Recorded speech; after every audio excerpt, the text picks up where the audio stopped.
Welcome to the Business Leadership Series, where we engage with leaders who are making an impact on their worlds and who want to share their knowledge and experience for your personal and professional growth.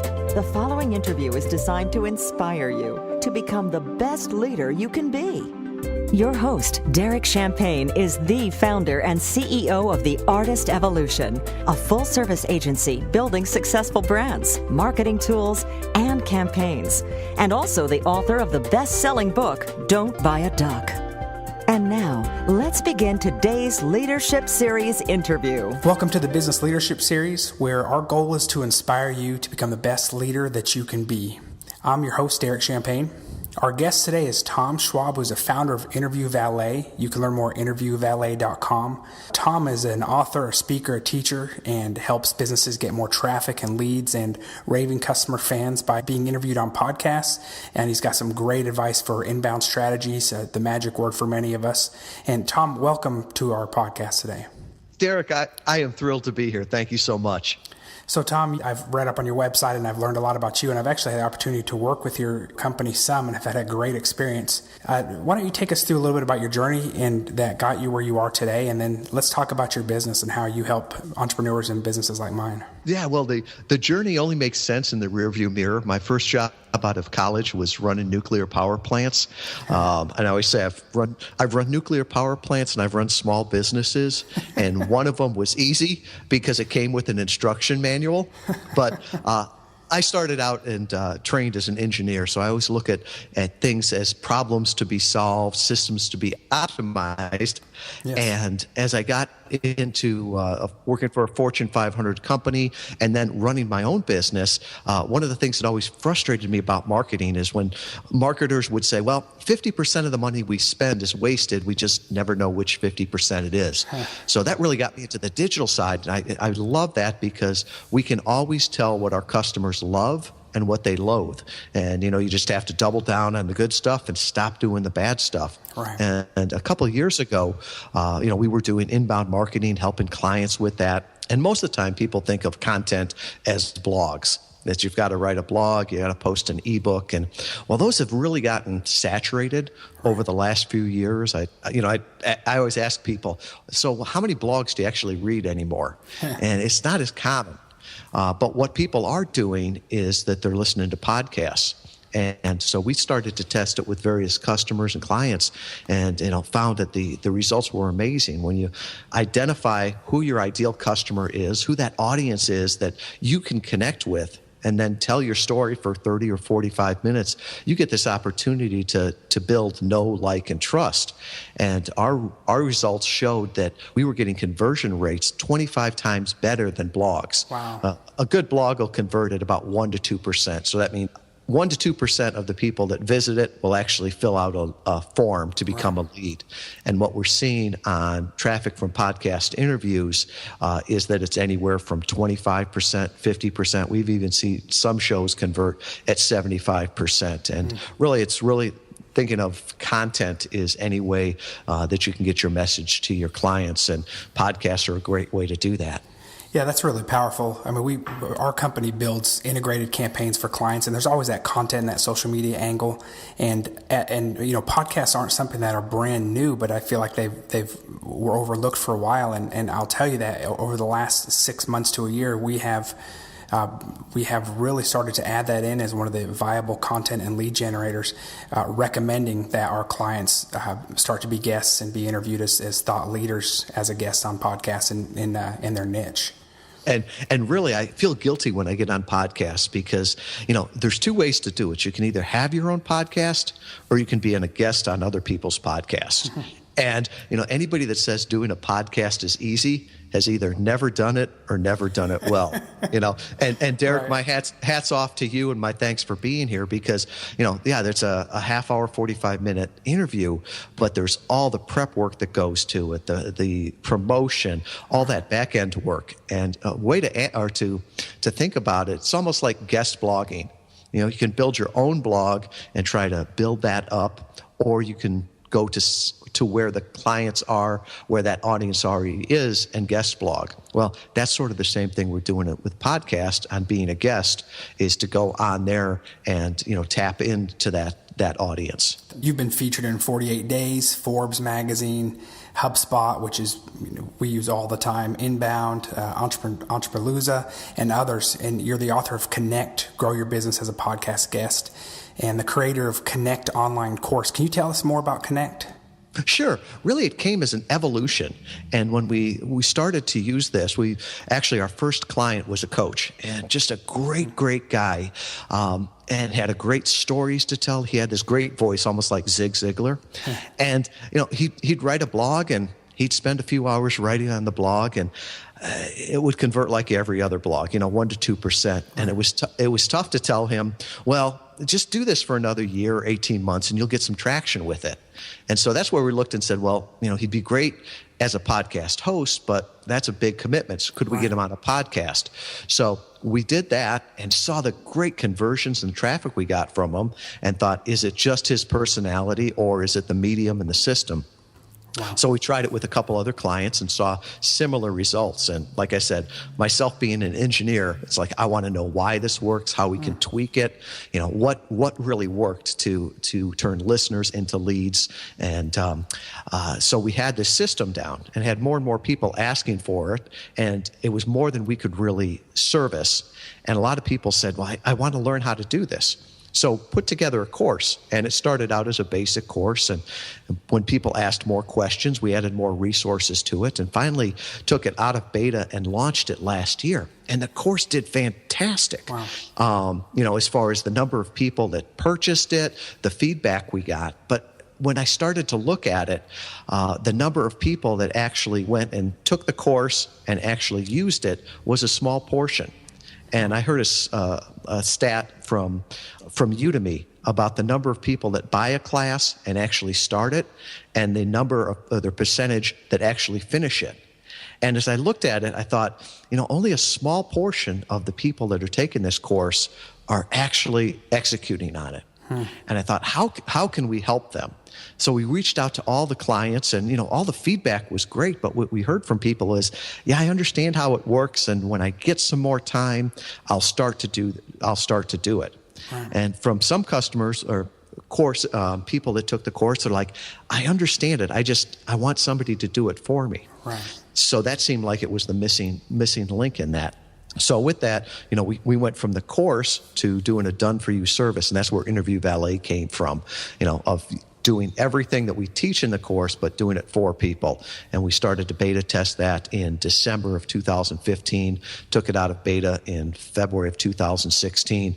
And so it's, we always say that it's a concierge level service. We take care of everything and just let the person, our client, be the guest, and we take care of everything else. So really, we've got different things. We've got, a book that if you want to read, you can learn how to do it. You can take a course to learn yourself how to do it. Or if you just want to get, fast results, tap into our system on how we use it, you can go with the concierge level service also. Wow.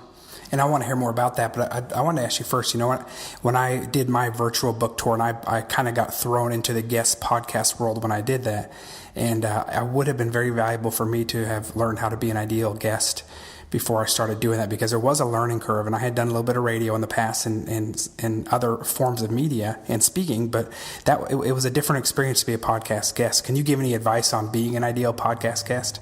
Sure. And you go through different phases. First, there's just the enjoyment of, wow, they want to hear what I have to say. Right. And there's that excitement. It's sort of an ego thing. Sure. But that's where a lot of people stop because they never see business results from it. Right. And if you start talking to them, you're like, well, what podcast were you on? Did it have your ideal listeners there, or was it just a podcast? Because getting on a podcast is super easy. Right. I mean, there's 200,000 out there. You could pick any one, and they might have 5 listeners, but you could get on it. Right. But what you really want to do is get on the podcasts that have your ideal listeners. And it's not always the biggest podcast.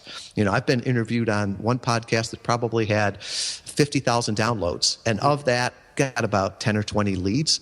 I was on another podcast where the host kept apologizing because she only got 300 downloads per episode. And of that, I got 150 leads from it. Wow. So it's that whole thing of really being very focused and targeted so that you're not fishing in the ocean where there's a lot of fish, but you may not catch them.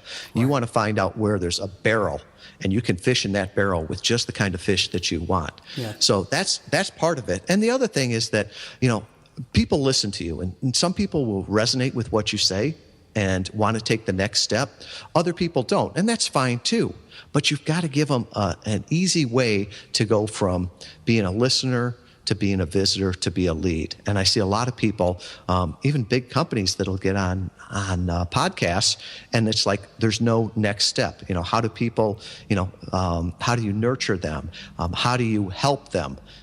Everybody likes to try before they buy. So now they've got to hear you. So what's the next step? And there's so many great ways that you can do that by offering free stuff. The other thing is that sometimes it's even, depending on what your product is, you can drive them back to your site by what you say. We worked with one, and it was a lady that made these quilts where they cut up, race T-shirts, and they make a quilt out of it. Well, she had it down, so we had taught her that if you go on a sports podcast, talk about the quilt that you made for Wayne Gretzky. And she would say, if she's on a sports podcast, and, if you want to see the quilt that we did for Wayne Gretzky, just go to the site, and she'd give out the page. And what red-blooded American doesn't want to, or Canadian, doesn't want to see Wayne Gretzky's quilt? Right. But the flip side, too, is if she's on a podcast and she's talking with mothers, she would say, we did this quilt the other day where somebody had taken the baby clothes, and we cut them up and we made them a quilt, and she's going to give it to her daughter, once she has her first child. And so with that, it's like, and if you want to see it, just come to the website. Well, who wouldn't want to see that? Right. So there's so many things that you can do to help the listener, but a lot of people don't see that. There's the difference of it's a marketing engine, and the interview is the fuel. Right. And you can keep adding more fuel, but if you forgot about the drive shaft or the transmission, you can add as much fuel as you want. You're not going to go anywhere. That's great. And so what other information or advice do you have for our listeners who are looking for other inbound strategies and are maybe considering a podcast or are not sure about how much work it might be and how it might convert for them? Yeah, I'd say the first thing that you do in any marketing is really define, who your ideal customer is, who you want to speak to, and then all the principles of marketing and inbound apply, right? So identify with them. Marketing at its core is starting a conversation with somebody that could be an ideal guest. A podcast is not a place to sell. It's a place to introduce yourself, get people to know you more, and if they want to take the next step, then they can do that. Right. Your idea is there to, Gary Vaynerchuk talks about, jab, jab, jab, right hook, and I might have missed a couple jabs in there. I always look at it as, serve, serve, serve, ask. Sure. And so from that standpoint, telling everybody, I don't hold back any secrets on how we do it. It's, this is how we do it. And if you would like me to help you do that, then you can come here too. Tell me more about your concierge service and how you help your target. Sure. Really, we sit down and go through it first of what are your business goals? Because ultimately this strategy is a marketing strategy. It's not just to get your brand built up or the niceness of being on interviews and being more well known. No, there's got to be real specific metrics to it. So we go through each customer of what they are trying to do and what they consider success. So are you trying to build leads? We've got a major company that's using this strategy with us, and they know what their cost of lead acquisition is, and they know that if we invest this much, and this is how much our leads will cost. So are you looking at it from leads? Are you looking at it from traffic?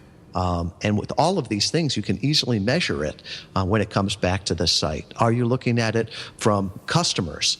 And so we help all people go through that and say, what does success look like? Then we prep them on how to be a great guest. We get all the tools together to make it easy for the podcast host to say yes to them. And then we do the pitching to the podcast host, and pitching is probably a bad term. We do the introduction and saying, Derek, this is why this person would be great and bring such value to your audience. Right. Then we take care of the scheduling. We prep all of our guests, because the worst thing you can do is show up at a podcast and have no idea what it's about, who the host is, who the audience is, what questions they ask. So we prep all our guests for that. Great. And then at the end, we take care of that back end. We're the roadies for everything. And one of the things we talk about is always give people a place to go to. So, I love talking about this because I can show you behind the curtain. So we'll talk about, hey, if you want more information about anything we talked about, you can go to Interview Valet /leadership. And there's a page that will have Derek's picture on it, right? So you come there. It's a trust seal that you don't know who I am. You don't know who Tom Schwab is or Interview Valet, but like, and trust Derek. So when you come to this welcome page, you see that trust seal. We talked about what we talked about on the podcast. There's some different offers in there that we talked about. So we do all of those things, and then we also help promote the interview on social media. You'd be amazed how many people get this rare opportunity to be on social media or to be on a podcast and then don't promote it. Right. So really, that's what we do. Is we take this marketing system, just like any other marketing system, and do everything for the client except what they alone can do. So that the business leader, the owner of the company, the coach, the author, the spokesperson, they're there to do one thing. They're there to perform. Like the Beatles or whatever. They show up for their 30 minutes. They do what only they can do the magic, and then we take care of everything before and after that. And so you said the link that they can go to is interviewvalet.com/leadership? That's correct. I'm really interested in your business model. It's very cool. I like how you set it up, and you've actually built a very successful business in a short amount of time. What are some of your most proud professional accomplishments that you've had? I would have to say the success I see from clients. I would say that today it's really easy to make a buck online. It's never been easier to sell something online, right, but it's never been harder to build a business. Mm-hmm. You can chase a transaction, and that's what I felt like that sometimes in selling the online course. If people didn't get the value out of it, I didn't want to take the money. Ultimately, I want raving fans, because I see that's the best way to grow a business. Right. Is that if you have raving fans that you've served them well, you don't have to worry about advertising anymore. They'll take care of it for you. Right. So how do you maintain focus? With inbound marketing, there are a lot of options, and it's easy to expand, and you seem to have a very good focus on what you're doing, what you're offering. How do you keep from getting distracted with other opportunities? And that's probably the biggest problem I see today. Yeah. I mean, every time you go online, there's something new that you've got to try, and this magic trick, and you never know which way to go. And I always say the way to go is towards the customer. Right. So they make all of the decisions. Figure out who your customer is, and then figure out what can serve them. So if your customers don't listen to podcasts, don't be on podcasts. If they're not on Instagram, right, why would you be there? Right. So there's a lot of things where it's the shiny new object, and if we only had this new tool to use, that would make the difference in our business. And really, it's not. Business hasn't changed, only the tools have. So we always try to focus on what's the strategy. What's the strategy that we're trying to serve this customer with? And then does this tool support it, or doesn't it? Because ultimately, the strategy doesn't change, but all the tools are going to change within a year, maybe by next week. Right. That's really powerful. And when I teach, I talk about there was, I think in the 60s, there was 5 marketing channels, and today there's more than 70. And so your clients and mine alike are sometimes frustrated and overwhelmed with all the options, and they like to go for the shiny new object because sometimes that's what we just try to do. But you're right. You've got to make sure your customers are listening to it. But the podcast is really such a powerful tool if it is right for your niche, and if you have an audience, which there seems to be a podcast for almost every niche now. And that's one of the reasons that I love podcasts, is it's so niche down. I mean, a big podcast right now might have 50,000 listeners. That is a big podcast. Right. And you think back in the days of, when we listened to Casey Kasem on the radio, Sunday nights, he was probably talking to, 6 million, 10 million people. Isn't that incredible? but they were listening to him because it was the only thing that was on. Right. It was the only station they could. So, if there's podcasts out there for macrame, I've never been on one because they don't have my ideal client. Right. But I tell you what, if you've got something to sell to people that do macrame, that is like fishing in a bucket. Right. Because they're there because they want to. They're engaged. And really, I think it's wrong to call it podcasting.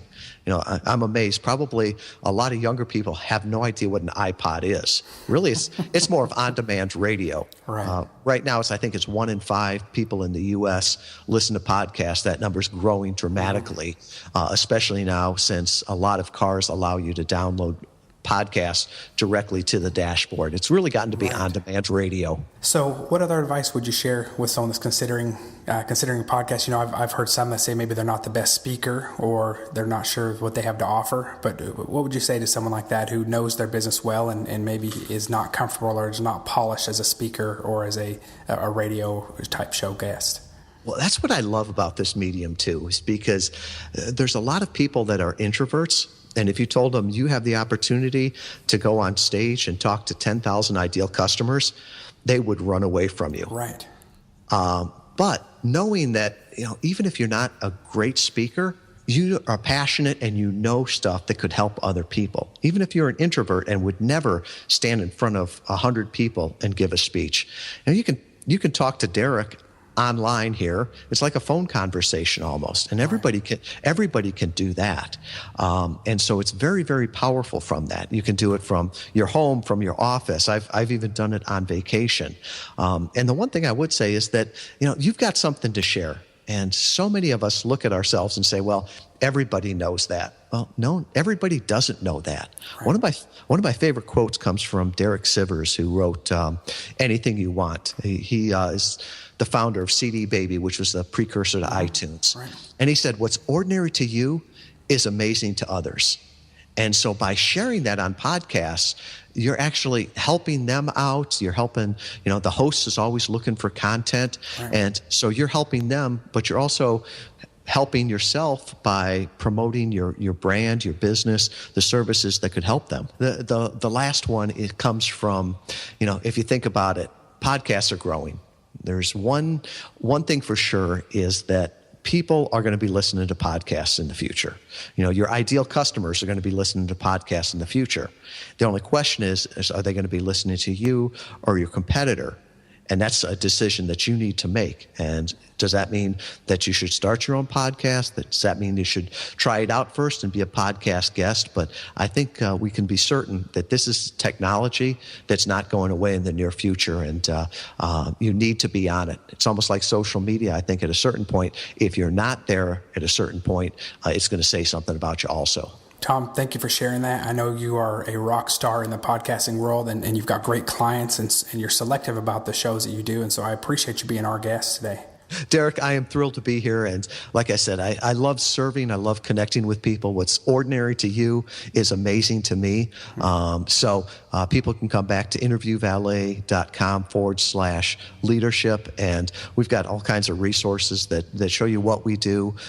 There's a download that talks about, 6 secrets to being a great podcast guest, 9 secrets to getting on your first podcast. And there's even a new online assessment tool we've done that gives you a good sense of would your business be able to really capitalize and leverage on being a podcast guest. So if anybody's interested, I look forward to connecting with you. Excellent. Again, that's interviewvalet.com/leadership. Tom, thank you again for being our guest, and you have a wonderful day. Thank you, Derek. You've been listening to the Business Leadership Series, where we engage with leaders who are making an impact on their worlds and who want to share their knowledge and experience for your personal and professional growth.